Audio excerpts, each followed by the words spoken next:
उनके बाद की रचनाओं की फेलियर के बाद वो अपने परिवार के साथ चैट्सफोर्ड पेंसिल्वेनिया चले जाते हैं। एलिसन की पत्नी ट्रेसी और उनके बच्चों 12 साल ट्रेवर और 7 साल एशले को इस बात की जानकारी नहीं थी कि पिछले मकान मालिक स्टीवेंसन परिवार की फांसी लगाकर हत्या कर दी गई थी। अपने करियर को पुनर्जीवित करने की उम्मीद में एलिसन स्टीवेंसन परिवार की हत्याओं और उसके बाद उनके सबसे छोटी बेटी 10 साल स्टेफनी के लापता होने के मामले के जांच करने का इरादा रखते हैं। एटिक में एलिसन को एक बक्सा मिलता है जिसमें एक बिच्छू, एक प्रोजेक्टर और होम मूवीज लेवल वाले फिल्म रील्स होती हैं। फुटेज में परिवारों को अलग अलग तरीकों से मरते हुए दिखाया गया है, जो देखने में कैमरा ऑपरेटर द्वारा किया गया प्रतीत होता है। एलिसन इन वीडियो को पुलिस को देने के बारे में सोचता है, लेकिन अपने करियर में इनके संभावित योगदान से उत्साहित होकर आखिर में इन्हें अपने पास रखने और स्टडी करने का फैसला लेता है। एलिसन को फिल्मों में एक मिस्टीरियस कल्टिक सिंबल और एक स्ट्रेंज फिगर दिखाई देती है। वो एक रील को सेंट लुइस में 1998 में मिलर परिवार की हत्या और उनके 13 साल बेटे क्रिस्टोफर के लापता होने की घटना से जोड़ता है। एक रात एटिक में आ रहे आवाज़ों की जांच करते समय एलिसन को फिल्म रील्स के डिब्बे के ढक्कन के अंदर एक किंग स्नेक और हत्याओं के बच्चों द्वारा बनाए गए पिक्चर्स, जिनमें मिस्टर बूगी नामक एक फिगर दिखाई देती है। उसके छत से गिरने के बाद इमरजेंसी सर्विस को बुलाया जाता है, जिनमें एक डेप्यूटी भी शामिल होता है, जो उत्साहपूर्वक एलिसन की मदद करने के लिए सहमत हो जाता है और मजाक में deputy so and so nickname accept कर लेता है। बाद में एलिसन को बगीचे में एक रॉटवीलर कुत्ता मिलता है जो भाग जाता है। डेप्यूटी से कंसल्ट करने पर एलिसन को पता चलता है कि ये हत्याएं 1966 से शुरू होकर अलग अलग शहरों में अलग अलग समय पर हुए, जिसके बाद हर एक परिवार से एक बच्चा गायब हो गया। चैट्सफोर्ड जाने से पहले स्टीवेंसन परिवार मिलर्स के पुराने घर में रहता था। एलिसन फिल्मों में दिखाई देने वाले शरीर के बारे में ऑकल्ट स्पेशलिस्ट के प्रोफेसर जॉनस से सलाह लेता है, जिसे जॉनस बेबीलोनियन के मूर्ति पूजक देवता भूगुल से जोड़ते हैं, जिसके बारे में कहा जाता है कि वो बच्चों को अपने लोक में ले जाता है और उनकी आत्माओं को खा जाता है।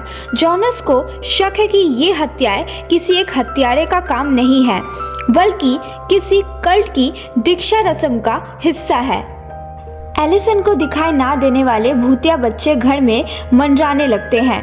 ट्रेवर को रात में भयानक सपने आने लगते हैं और एशली दीवारों पर स्टेफनी की तस्वीर बना देती है, ये दावा करते हुए कि स्टेफनी उससे बात कर रही है। ट्रेसी इस बात से बहुत गुस्से में है कि एलिसन ने उसके जानकारी के बिना उन्हें क्राइम साइट पर रहने के लिए भेज दिया। एक रात एलिसन को लापता बच्चे एटिक में एक फिल्म देखते हुए मिलते हैं। भूगोल पहले स्क्रीन पर दिखाई देता है और फिर एलिसन के सामने शारीरिक रूप से अपीयर होता है। एलिसन कैमरा, प्रोजेक्टर और रील्स नष्ट कर देता है और परिवार को उनके पुराने घर में वापस ले जाता है। जॉनस एलिसन को भूगोल से जुड़े तस्वीरें भेजता है, जिनमें मिस्टीरियस सिंबल और बिच्छू, सांप और कुत्ता शामिल है।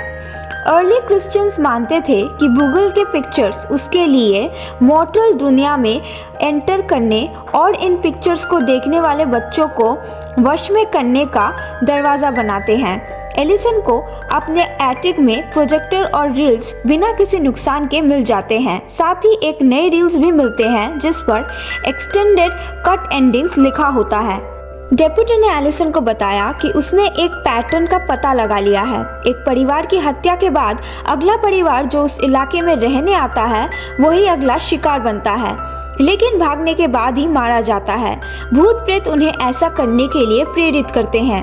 एलिसन को एहसास होता है कि दोबारा घर बदलकर उसने खुद को और अपने परिवार को खतरे में डाल दिया है।